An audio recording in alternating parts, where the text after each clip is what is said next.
introduction. I was asked to give my usual 2-hour speech. No, I have a 15-minute speech for you on redistricting, but I will be happy to talk to you at length afterwards if people have questions. I'm going to be focusing my talk on the U.S. House, and I'm going to be deferring questions about the state legislature to one of my colleagues, because I've been paying a lot of attention to House redistricting. Can you all hear me in the back? Do I need to stand up? No? Okay. Now, I'm sure many people have been aware of the issue of redistricting in the context of control of the U.S. House, because every 10 years, this process is largely what determines which party controls the House in the coming decade. In 1991, for example, it was very favorable redistricting for Republicans, largely due to the fact the Republicans made alliances with African American leaders in particular, and also some Latino leaders, to enforce the Voting Rights Act in ways that encouraged the election of African Americans and Latinos in districts where historically they've been shut out. And this is still part of Republican strategy around the country. Basically, the Republican Party goal is to eliminate white Democrats through about 15 or 20 states. They've been relatively successful at doing so, and that's what some of the battles going on are now. And I will defer questions also. If anybody has a question about a particular member of Congress in California or a particular state, you can ask me that later. Otherwise, I think we will never get through this. What I wanted to just mention as a highlight is that the states where you're seeing the biggest battle are typically Texas and Florida. Texas is gaining 4 new seats. The Republican plan in Texas is to divide them up, with 2 of them being for Republicans and 2 of them being for Latinos. And also they're trying to take 1 Democratic congressional seat held by Lloyd Doggett and make it a Republican seat. So if they succeed in that, they will change the Texas delegation from its current 23-9 over to 26-10 Republican. Of course, it's being challenged in the courts. The Democrats are totally outraged. And on the other side, you have Illinois, where the Democrats won a very narrow victory, come from behind victory for governor last fall, which gives them control of Illinois. So they have eliminated 4 Republican seats. No, I'm sorry, 5 Republican seats, mostly held by freshmen, and replaced them with 4 Democratic seats. And the reason 5 does not equal 4 is Illinois loses a seat in redistricting and reapportionment, so they have 1 fewer member. There are a couple of other big states, North Carolina in particular, where there are major battles going on. But there are also smaller scale battles. I may be able to talk about some of those later. But this state-by-state fighting is really what determines in some years 10, 20 seats, and that can determine who controls the House.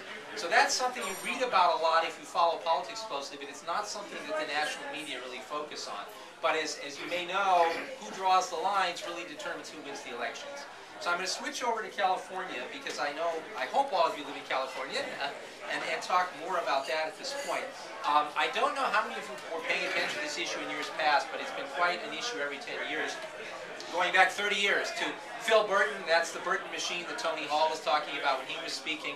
The Burton machine, based in San Francisco, that divided up California in 1981, created 27 Democratic seats and 18 Republican seats in a state that was voting Republican pretty consistently statewide, and held that for 10 years. In 1991, we had fair district lines drawn by special masters, produced a very competitive set of elections. In many districts, there were seats swinging back and forth when the political winds shifted.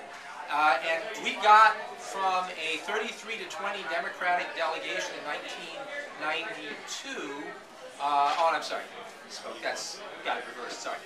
In 1995, we managed to get to parity. We won an election in 1995. We got 26 Democrats and 26 Republicans, which was a huge swing from the 80s. I said it was 27 to 18, all caused by having fair districts, which we will have again this time.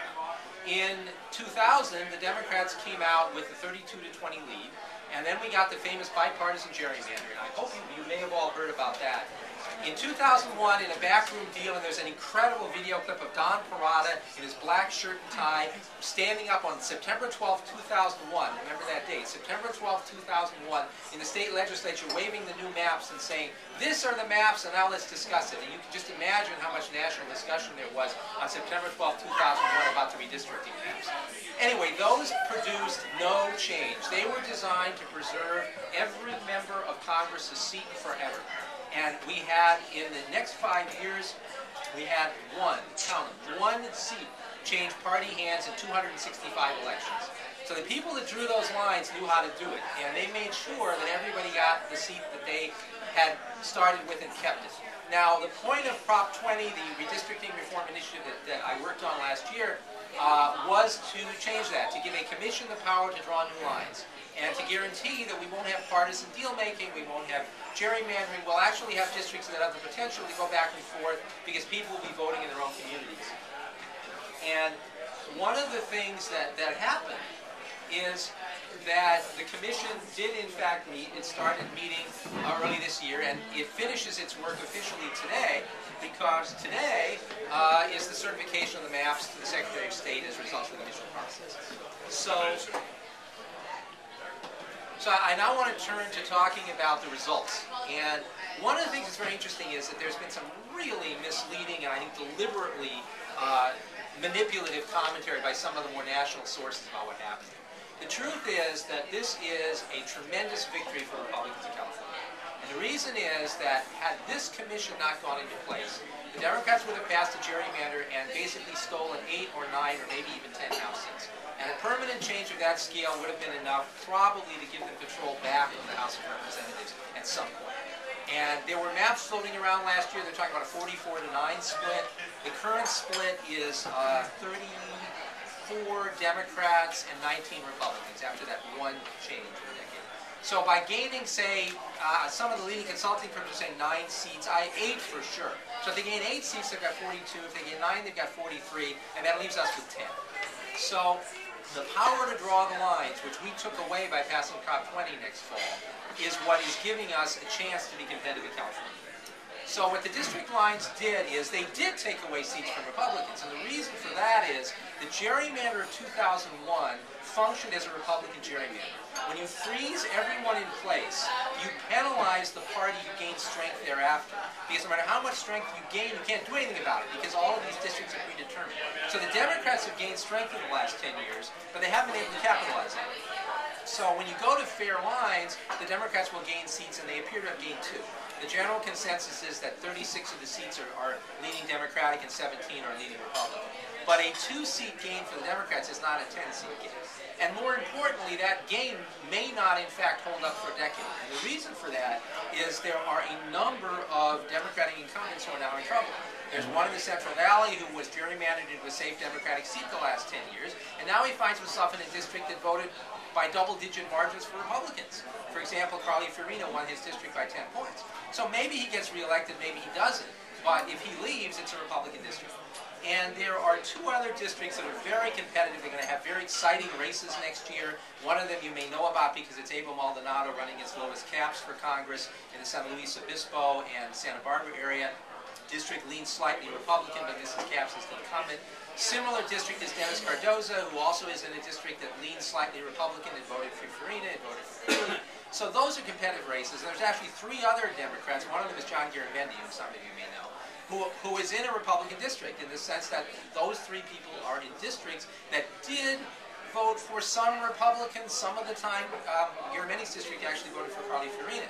So while those incumbents look strong because incumbents have a built-in advantage, if they leave the scene, those seats become very, very competitive. So we are looking at least 6 Democratic-held districts that may not be Democratic-held all the time.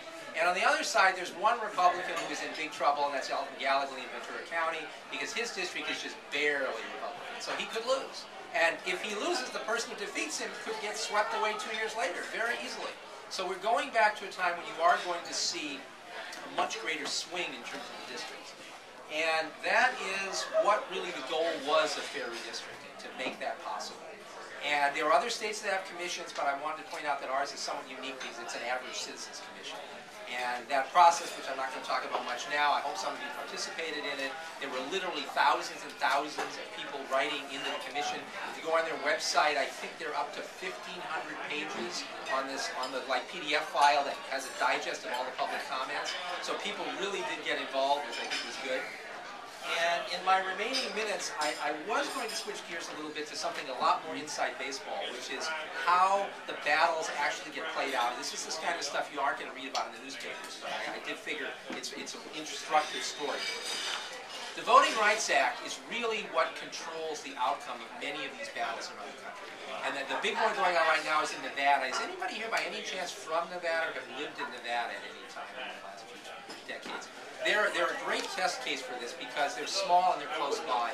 Nevada added a seat in 2001 and they're adding another seat now. So that means they've doubled their House representation. If we could do that, we'd have 106 members. They doubled. And their new seat 10 years ago is a swing seat. It's in the suburbs of Las Vegas. Now they have to add another seat. And the Democrats and Republicans are fighting about this in court. The governor vetoed the legislature's plans. There will be a judicial ruling next month on the Voting Rights Act. Now, first I'll tell you the bottom line. If the Republicans win, 2 of these seats will remain Republican, the Republican now. And the other 2 will probably be Democratic for quite a while. If the Democrats win, the Democrats will have 3 of these seats probably for a long time, and the Republicans will have the same one they had. And the way this, now you say, well, why is it that way? Well, it's because whoever draws the lines controls the process. Now, the way it works in Nevada is the Latino community has grown dramatically. And if it turns out that the Voting Rights Act does not allow you to do 2 things. It does not allow you to pack all of a protected minority into one district, make it like 90% African American, because that dilutes the ability of the community to elect its representatives because they're all stuck in one district. And the other thing you can't do is spread them out and say, well, put some of you here and here and here and here over 10 different districts, because that dilutes their ability to elect the person they want to elect, because in fact they won't elect anyone. They're too small in number. So you have this tension between these 2 ways of drawing district lines under the Voting Rights Act to divide up Latinos or divide up African Americans. So what the Republicans do, and they did in Nevada, is they created a district in Las Vegas that's almost 50% Latino that will probably elect a Latino. And the other thing you should know is everyone in Nevada is leaving. The senior member of Congress from Nevada next year will have served 1 term. The other 3 will be rookies, and then you've got this guy, if he gets reelected, who's now in his 1st term. So it's clean slate. So Latinos would have a chance to elect someone in that district. But because the concentration of Latinos is 45% or so, it means that the new district, or sorry, the adjacent district in Henderson would probably elect a Republican. And the Democrats, as they put it, persuaded the Latino leadership to think Democrat first and think Latino second. So they split the Latinos up, and there's 28% here and 25% here, and smaller numbers in the other 2. And lo and behold, what does that do? Well, because the poorer socioeconomic status Latinos tend to vote Democrat, you end up with 3 Democratic seats. And 1 safe Republican seat, which will always be safe, because there's 1 seat in Nevada that's everything but the area around Las Vegas, basically. And it's very rural and very conservative, always was Republican. So the point is that this battle over which interpretation of the Voting Rights Act is correct, it's a battle that the courts answer, because these cases always go to court, actually determines whether it be 3 to 1 or 2 to 2. And when you multiply that over what's going on in Texas, what's going on in Florida, what's going on in the past in Georgia and many other states, particularly in the South, you actually do determine which party controls Congress with this kind of inside baseball stuff. And I thought that was worth pointing out. In California, I should add, what happened in this process is they drew, I believe it's, I should remember, 6, I have a list, 6 or 7 House seats that are majority Latino in voting age citizen population, and 2 others that are 49%. So those districts are basically earmarked for Latinos. And that was a major battle in this last process, with different groups weighing in and arguing about it. Now, I actually did not use up my entire 15 minutes, which is amazing for me. So what I will do is stop, and I will, can I take 2 minutes of questions, or do you want to do the end? Okay, 2 minutes of questions on redistricting, sir. Are you familiar with the seat that Loretta Sanchez took down in Orange County a number of years back? Yes. So the first maps that came out, she was up in arms because it completely obliterated her seat and basically stuck the Anaheim Republicans and all the Republicans in Central Orange County into her seat. Was she successful in lobbying for her seat to remain kind of Democratic and to get it redrawn in the second round? I cannot say she was successful in lobbying, because in theory there was no lobbying, and then if there really was lobbying, I don't know the inside story there. I can tell you what they did. They took the Latino areas in Anaheim. They did, in fact, connect them to Santa Ana. What happened last time is the district was split between Latinos and Asian Americans, heavily Vietnamese American community, Little Saigon, Westminster. They all testified and said, we do not want to be in a district with those people in Santa Ana, and that's what happened. They're not. So the district kind of runs north-south from Anaheim to Santa Ana. Let's see. Fiorina lost it by 9 points. Steve Cooley won it It's only 42% Latino voting age citizens, so it's not technically a Voting Rights Act district. She is likely to win, but it's going to be competitive. And the Asian American community to the west that Van Tran represented in Westminster, they're now in a different district, so they're probably happy about that. What was the number in 2001 of the Republicans and Democrats in California? Going into redistricting in 2001, it was 32 to 20 Democrat. One new seat was created. It had to be created in a Republican area because it was a very fast-growing area. So they collapsed one Republican-leaning district. The incumbent retired in Lakewood and made that a Democratic district. And then they added this one new Republican district, which is now held by Devin Nunes. And so the makeup of the delegation after the reapportionment and redistricting in 01 was 33 to 20. And that was the magic target number for the next 10 years. And as I said, with one change, they held it. Okay, that's it. 15 minutes. Thank you.